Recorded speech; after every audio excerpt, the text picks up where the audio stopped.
বাংলা তো অসম্ভব সুন্দর একটা ভাষা এবং ওটার মধ্যে যে কি একটা ভালোবাসা কাজ করা খুবই কষ্টের, খুবই কঠিন। বাঙালি এবং আমি বাংলা চলচ্চিত্রের মানুষ, এটা আমি গর্বের সাথে বলি। না আসলে ওই দিন আপনারা যেটা দেখেছেন সেটা হচ্ছে যে আমি একটা জাজে ছিলাম। তো জাজ করা খুবই কষ্টের, খুবই কঠিন, কারণ আমি আমি আসলে গেস্ট জাজ হয়ে গিয়েছি।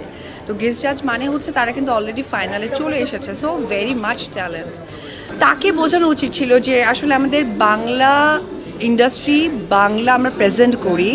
এবং আপনারা হয়তো একটা জিনিস খেয়াল করে দেখবেন, হয়তো বা চায়না অথবা ইউরোপ গেলে আপনি দেখবেন যে স্পেনে গেলে স্পেনিশ ভাষায় কথা বলতে হয়, তারা ইংলিশ বোঝেন না।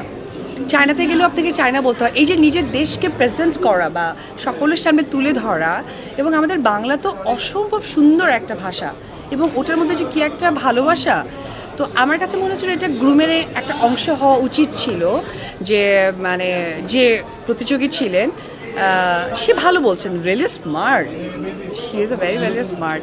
তো সেই জায়গা থেকে আমার মনে হয়েছিল যে তার বাংলাটাও একটা গ্রুমিংয়ের পার্ট ছিল।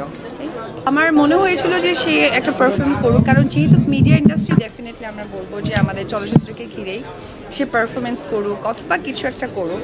তো সে অনেক ভালো ইংলিশ বলছিল, এটা খুবই ভালো লেগেছিল। তো আমার কাছে মনে হয়েছিল যে আসলে আমাদের তো বেলা শেষে বাংলা ভাষায় অভিনয় করতে হয়। আমাদের একজন টিভি অভিনেত্রী আছে যে কিনা বাংলা পারতেন না, আমরা সকলেই চিনি, পরিচিত একটি মুখ।